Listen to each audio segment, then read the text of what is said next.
నటి సమంత రాజ్ నిడుమోరు వివాహానికి సంబంధించిన ఫోటోలు సోషల్ మీడియాలో వైరల్గా మారాయి. ఈ ఫోటోల్లో సమంత ధరించిన కాస్ట్యూమ్తో పాటు ఆమె వేలికి ఉన్న వెడ్డింగ్ రింగ్ స్పెషల్గా ఆకట్టుకుంటోంది. ఈ రింగ్ గురించి రకరకాల వార్తలు వైరల్ అవుతున్నాయి. ఈ ఉంగరానికి చాలా పెద్ద చరిత్రే ఉందని అంటున్నారు. అయితే ఈ స్పెషల్ రింగ్ గురించి తాజాగా ఓ జ్యువెలరీ వ్యాపారి బయటపెట్టారు. మొఘలుల కాలంలో తొలిసారి ఈ రకమైన డిజైన్తో ఉంగరం తయారు చేశారని చెప్పారు. పోర్ట్రైట్ కట్గా పిలిచే ఈ డిజైన్ను స్వచ్ఛమైన స్వభావానికి చిహ్నంగా భావిస్తారని జ్యువెలరీ నిపుణులు ప్రియాంష్ గోయల్ తెలిపారు. మొఘల్ చక్రవర్తి షాజహాన్ భార్య ముంతాజ్కు ఈ డిజైన్ ఉంగరాలంటే చాలా ఇష్టమని చరిత్రకారులు చెబుతున్నారు.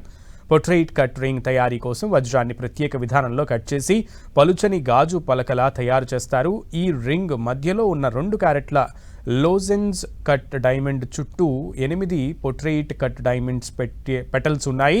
ఇక ఈ రకమైన ఉంగరాలను అరుదుగా తయారు చేస్తారని, దీని ధర సుమారు 1.5 కోటి ఉంటుందని చెప్పారు. ఇక ఈ రకమైన డిజైన్ ప్రపంచంలో కొద్దిమంది నిపుణులు మాత్రమే తయారు చేయగలరని వివరించారు. ఈ రింగ్ సింపుల్గా కనిపించినప్పటికీ దాని వెనుకున్న కృషి అద్భుతమని కొనియాడారు. మొఘల్ కాలంలో ఈ తరహా ఉంగరాలకు ఎక్కువగా రాజులు ఆసక్తి చూపించేవారంట. షాజహాన్ భార్య ముంతాజ్కు ధరించినటువంటి రింగే సమంత ధరించారు.